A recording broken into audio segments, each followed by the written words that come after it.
Welcome aboard Tristan and Tommy's Runaway Railway. For your safety, please remain seated and enjoy the show.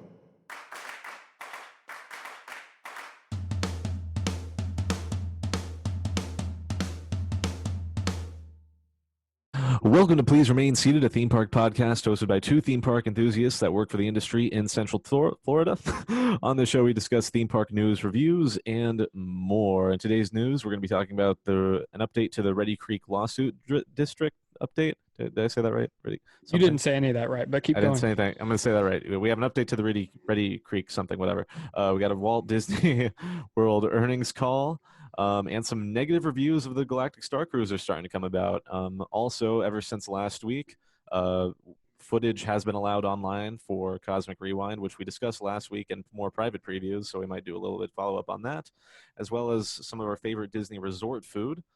This week, I'll be reviewing a trip to Carowinds I had, and we have an amazing Passholder Karen that I cannot wait to roast, Tristan.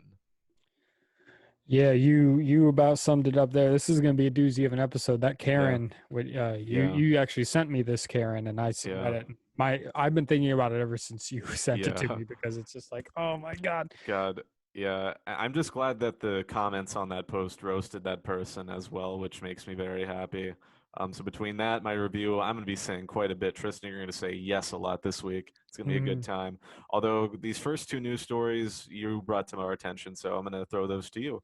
So what's up with this lawsuit that's going on? All right. So this has to do with the whole thing where our wonderful governor, Ron DeSantis here in Florida, said that he's going to, I forget the word, dissolve Disney's self-governing status, which they use through the Reedy Creek Improvement District.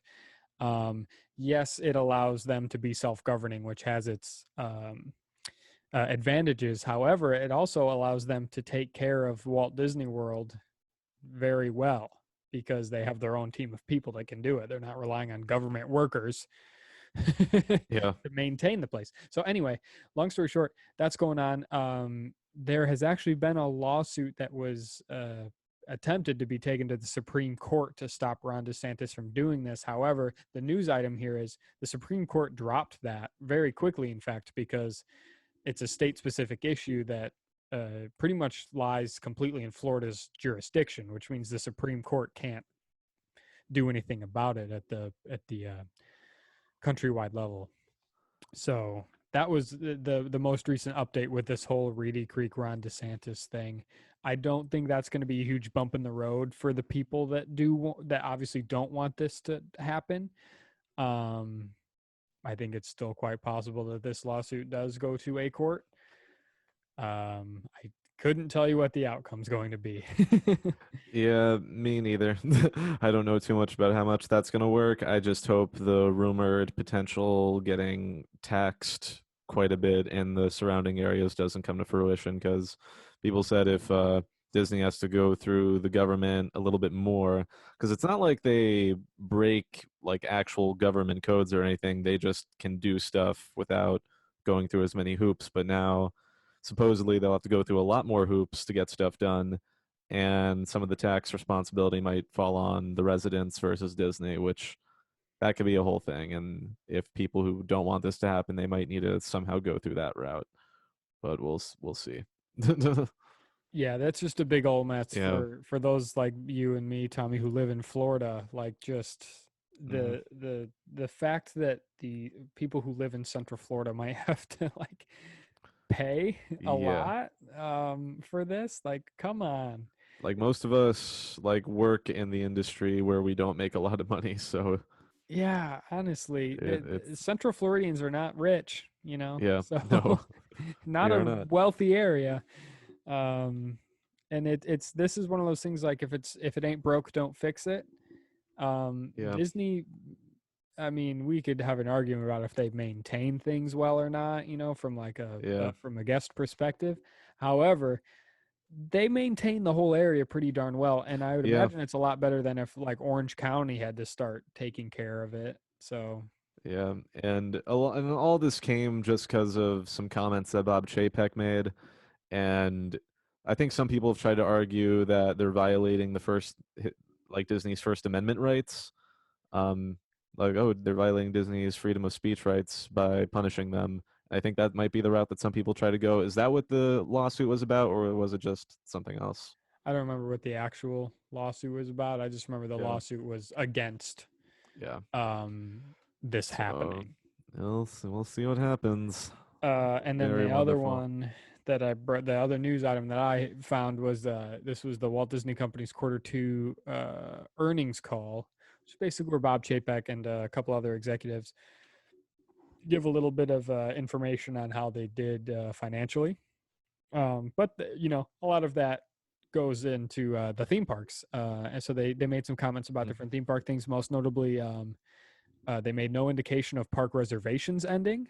Now that doesn't mean they yeah, said we're not getting rid or we're getting rid of, you know, but they also didn't say we're almost done with the park reservation thing. Like even though yeah, COVID seems to be going yeah, away right now, um, the park yeah. reservation things might stay a little bit longer. Yeah, it's like I feel like some of the execs like the park reservation system because it helps give them a lot more control over like what types of guests are coming in, and I think it can tell them how to staff certain areas as well, or like what they can do. Gives them a lot more control in that realm. It does unfortunately impact the guest experience. Like I think everyone's been complaining about the reservation system forever, but one of the things that sucks as a local is that some days you might wake up on a day off and go, I want to go to the Magic Kingdom or whatever, but then it's like, oh wait, there's no park reservations. Before COVID, that was never a problem. But like today, for example, I woke up, decided to go to Islands of Adventure, had some wonderful coaster therapy, didn't have to worry about a reservation. So hopefully, hopefully at some point they'll get rid of it, but considering the current execs, I don't know if when I don't know if it will go away at all. Yep, yep. I couldn't tell you myself either. So that was Yeah. one of the theme park related things. Another one was that the per capita spending in the parks is up 40% from 2019. Now, Jeez. obviously, the reason we're benchmarking it against 2019 is because Because 2020 was yeah, weird. yeah, So, and they speculation at least is that that 40% increase in per capita spending is basically just from Genie yeah, Plus, and Lightning Lane. yeah, So, you know, we've already kind of spoken our mind about yeah, Lightning Lane and the upcharged things. However, yeah, there was another piece of speculation that that is one reason why the company doesn't have to solely rely on increasing ticket prices each year. So think of it that way. yeah. Would you rather have another increase in ticket prices or have Genie and Lightning Lane? I mean, if they don't keep increasing the ticket prices, I'm sure.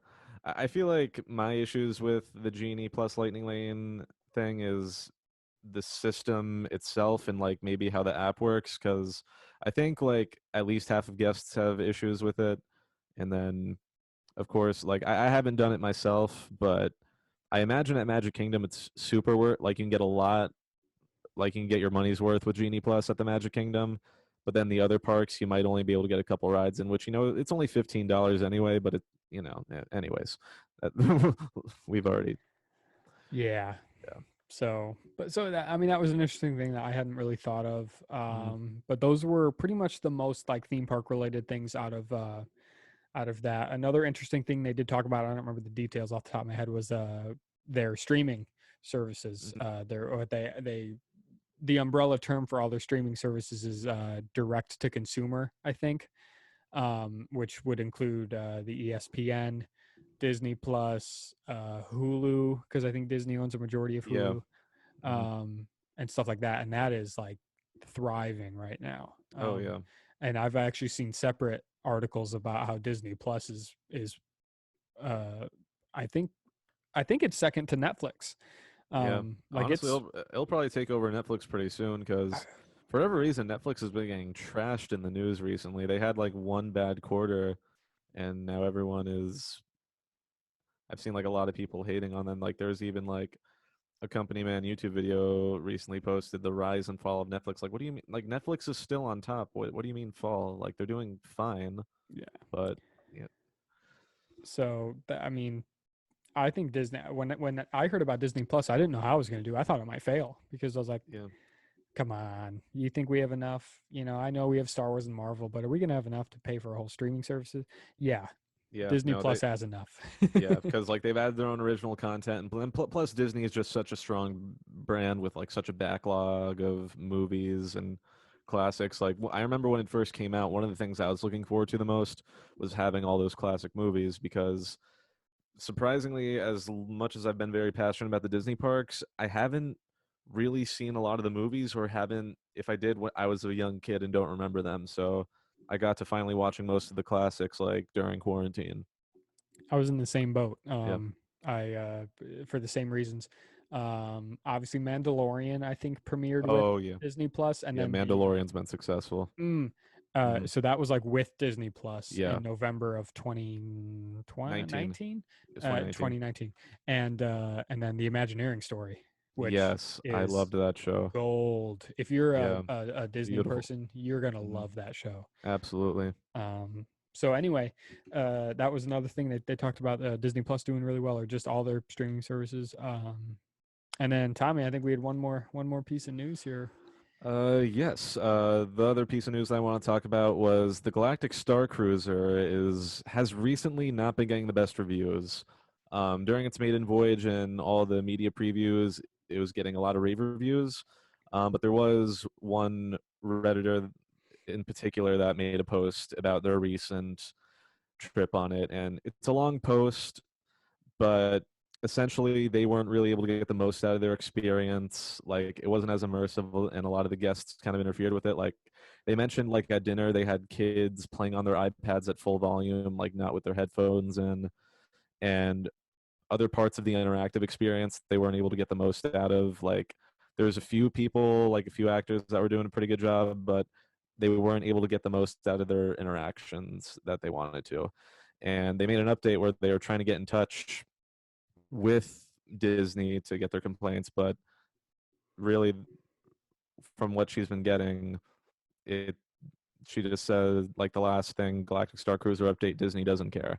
So that's really unfortunate. Like I know that some people might complain about certain things with Disney lately, but the Galactic Star Cruiser, you're paying over $5,000 for a 2-day experience. So if people are going to complain about it, I think you have a right to complain. Like if you're paying over $5,000 for 2 freaking days, and which is honestly like a day and a half, you better be getting your money's worth. And it's kind of unfortunate that it seems to be falling apart a little bit. I can say that they're given that what the Star Cruiser is and how it has Hmm. such a low occupancy, Yeah, and is supposed to be as immersive as they advertise it to be. There's no reason why people should really have those complaints. yeah, Um, there are plenty of places you go at Disney, whether it's on the cruise line or at a park or wherever, that you walk away saying, "Oh my gosh, this was great! Like this yeah, was my experiences exactly, here with the cast were wonderful." I don't know how they can't do that with such. I don't want to use the word exactly. simple, but with such a small group of people Yeah, that are paying so much money, why it's not. They should be yeah. doing that correctly. Yeah, like cast members there definitely need to up like I don't like saying that, but like if you're kind of on the cruiser, you kind of do need to up your game a little bit. And like I mean, for $5,000, even less than $5,000, you can pull off a week at Disney. Like and like you might have some issues, but you're gonna get your money's worth for that small thing. Like it is a very niche thing. It's for very rich hardcore Star Wars fans. But then you might get someone who's like kind of a little bit more casual, but then yeah. I Yeah. sort of I remember this was the type of thing that I was predicting might happen with the cruiser. I was I'd say pleasantly surprised when the first few cruises ended up being good, but you know, kind of feel bad for the people that are spending that kind of money and not getting the best experience out of it. Here's the thing about, and I remember the last thing that person said was Disney doesn't care. Update, Disney doesn't care. Going back to the earnings call, Mm-hmm. they actually said that, obviously the Star Cruiser is at 100% capacity, and they expect it to stay at 100% capacity Yeah. for a while. I think they said through the next quarter, but like, Mm-hmm. okay, so here now you know that your property is going to be at Yeah. 100% capacity. That Are you gonna Yeah, do anything? I guess not. Yeah, that's sort of been, yeah, that's kind of been a resonation recently. So, sounds about right. Yeah, so that's I mean, if that is the case, that's a shame. However, you do have to understand sometimes people get irked by one thing and they emotionally react on the internet, making it seem worse than it Yeah. really might be. I bet the Galactic Starcruiser is freaking awesome. Yeah, I'm sure it is awesome.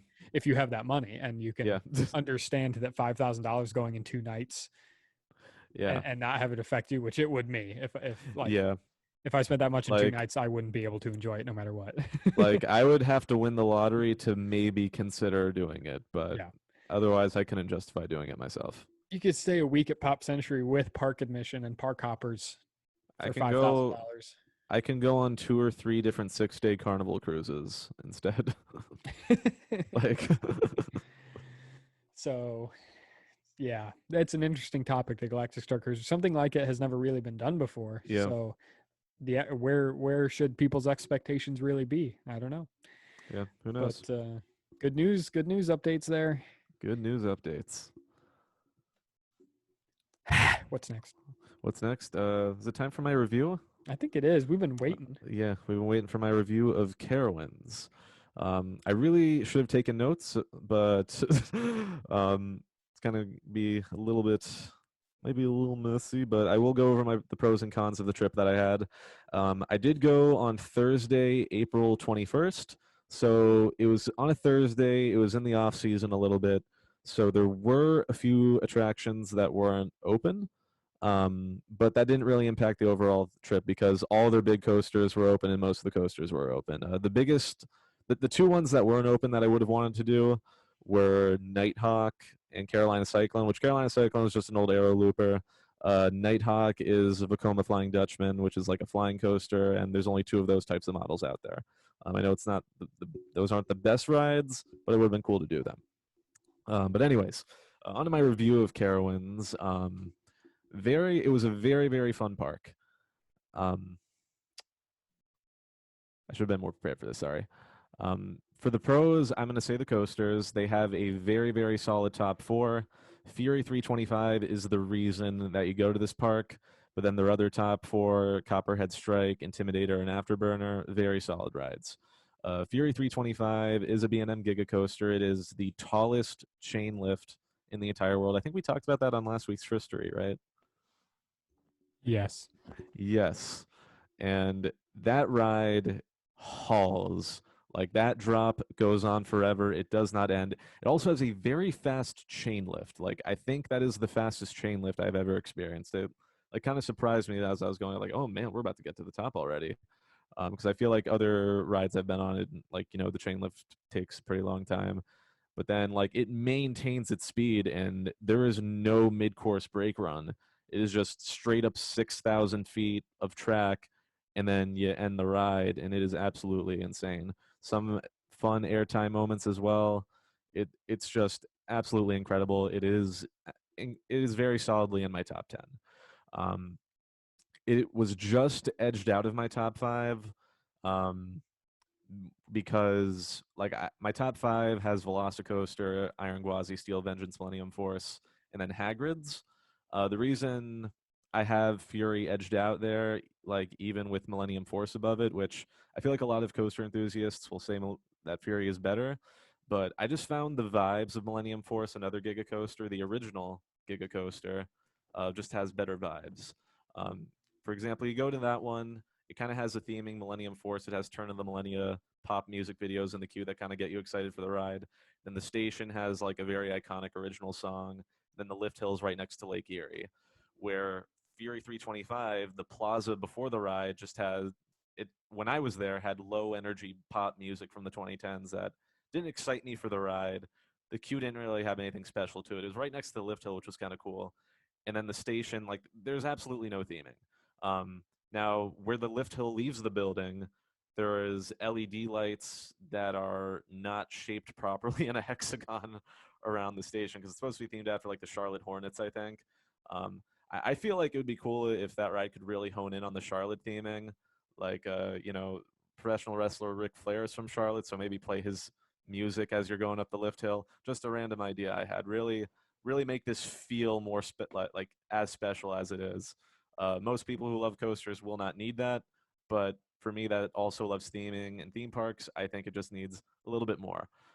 One ride that actually was very well themed was Copperhead Strike. This is their newest coaster. It is a mock launching coaster, same manufacturer as Slinky Dog Dash. This one is honestly Slinky Dog Dash all grown up. Like it has multiple inversions, it's faster, and loads of hang time. It only has a lap bar restraint, kind of kind of like a la Velocicoaster, and the inversions though, like hang time. It was beautiful. I had so much fun on this. I think this is in like my number 11 or 12 spot in my coaster rankings now. It was just so much fun, and the theming was actually very good.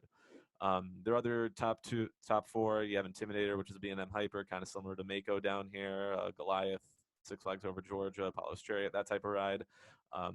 I've seen a lot of coaster enthusiasts not as big on Intimidator, but I absolutely love it. It has a 232-foot drop, and the airtime hills, super duper fun. And then, of course, my other favorite ride in the park, Afterburner, B&M Invert. So kind of like the Batman clones at all the Six Flags parks. Montu over here at Busch Gardens, Alpengeist, that type of thing. It has a very good original layout, and I think in an inversion or a double inversion, that's unique to the ride. And it's actually my favorite B&M Invert that I've ever been on. I'm I never leave those rides not happy, but like I usually don't care for them, but like they're always fun, and this one was very very fun. Other than that, outside of the top four, there aren't anything super notable in the coaster department. But the park definitely has a solid foundation for a good park. The biggest cons that I would say for the park are its kind of atmosphere.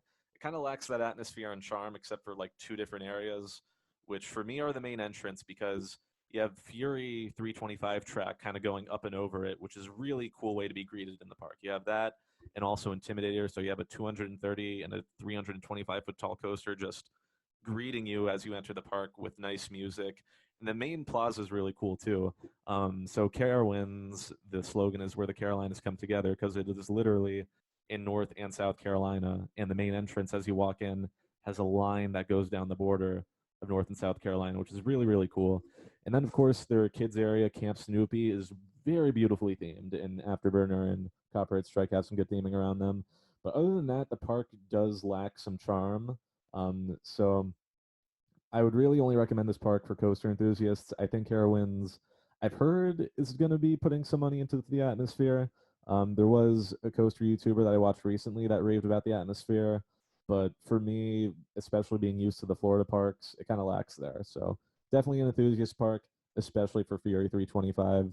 A lot of people have it in like their top five or three. Um, I honestly might even throw it in my top five after my Hagrid's ride today, but um, anyways, I think that's most of the thoughts I have about Carowinds. Tristan, hit me with your classic reaction.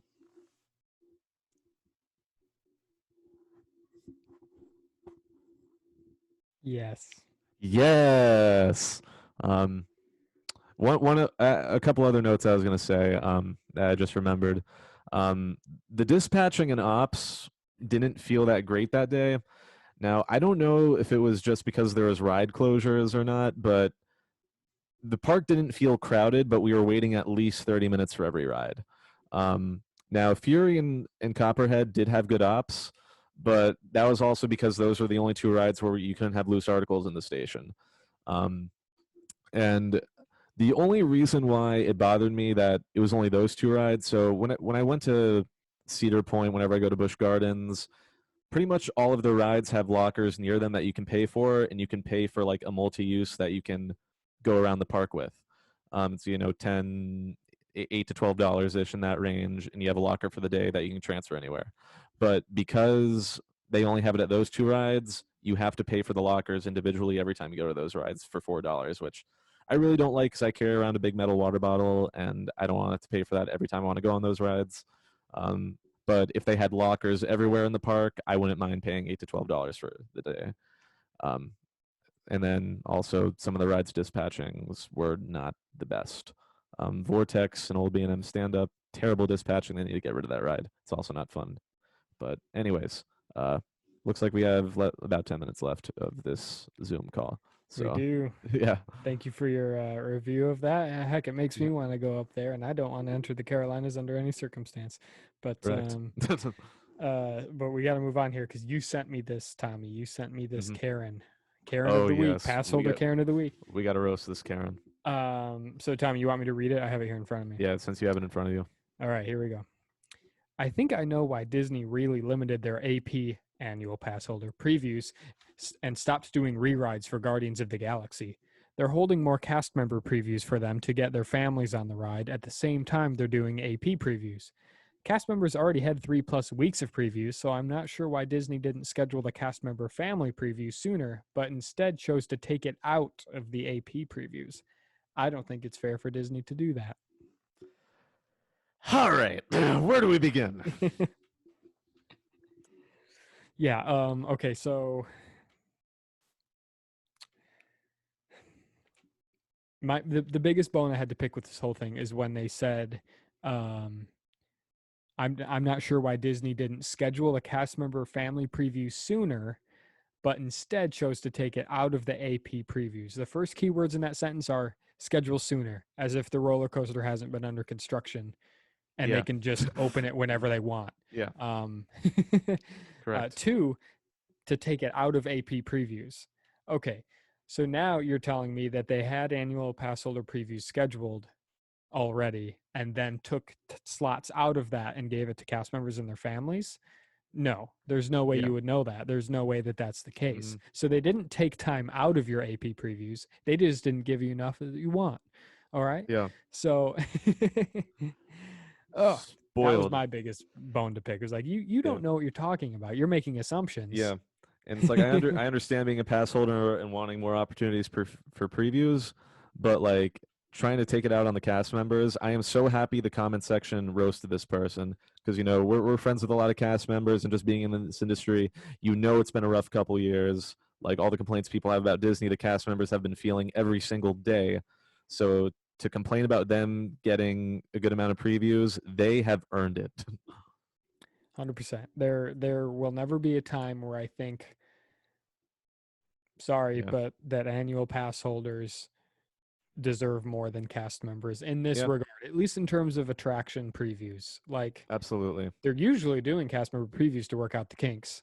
Yeah. Because they don't think it's ready to actually give as a final product to guests, which includes annual pass holders who pay a higher amount of money than usual, to enter the parks regularly. They don't want to give a half-finished roller coaster to the annual pass holders. That's not. So no, the cast members, first of all, they deserve it because they see some things. Correct. But also, they got to work out the kinks. They got to figure out how to get the ride running with thousands of people a day on it before they actually give it to real guests. So that's how it is. Yep, that's how it is. And I mean, as a pass holder, I like to have previews for rides coming up, but I also know that isn't really a right. Like, I'm not entitled to that. Rides have opening dates, and that's when I know to get on the ride if previews don't come to me.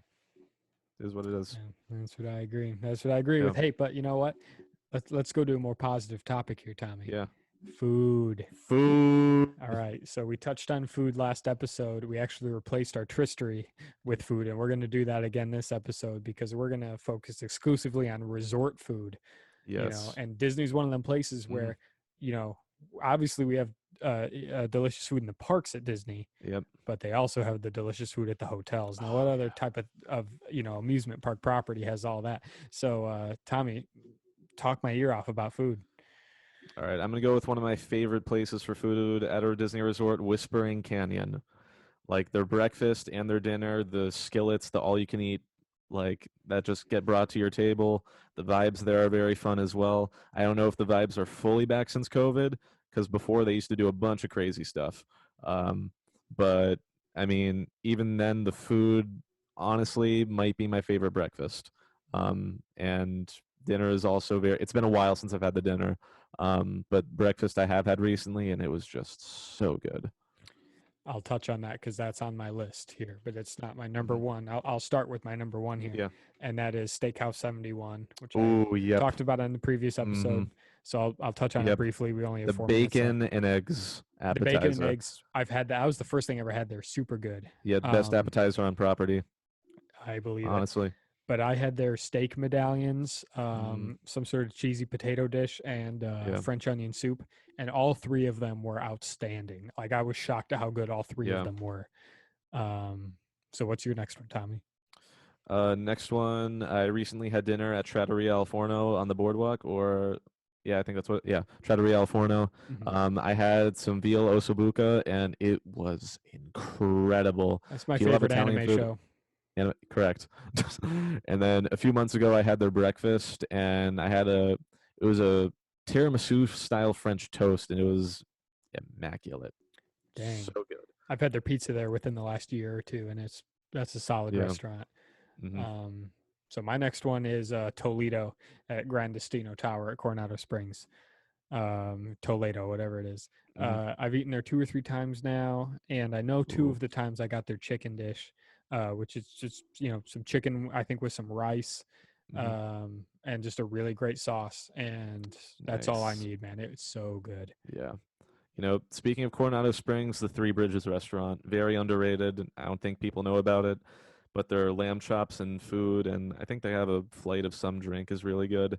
And then their churro dessert with like a warm chocolate dip. Some of the best churros on property, I think, honestly. Agreed. I've been there. Yeah. It's wonderful. Was that your next one? That honestly, I I'm having trouble thinking of some off the top of my head, but when you said Coronado, I immediately thought of Three Mhm. Bridges, No, fair enough, man. and That's it deserved the shout out. It's so good, underrated. a great spot, but I'll bounce off that and I'll talk about Whispering Canyon Cafe. I had dinner there within the last year. I haven't had the breakfast, but the dinner is great. I mean, obviously it's family style. I don't think the hijinks were there.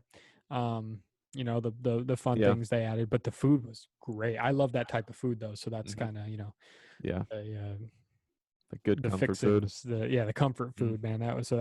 awesome. Do you have Which any actually, others, Tommy? which actually, speaking of comfort food and like kind of in the same type of vibe, over at Fort Wilderness, Hoop-Dee-Doo hasn't opened back up yet, but the food in the show is absolutely incredible. You have to check it out.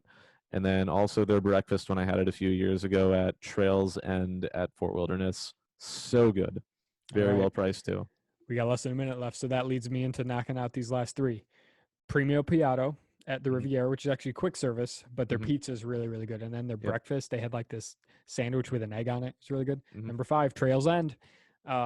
Love Trails End, everything Trail, about it. yeah, And then number six, Ohana. awesome. Um, Yep. I, so I would agree with you on Ohana.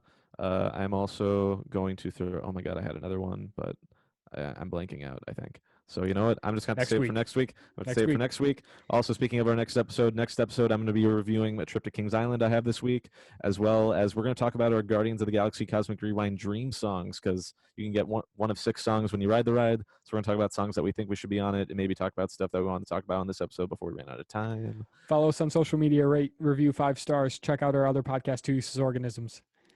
Cheers. Bye. Bye.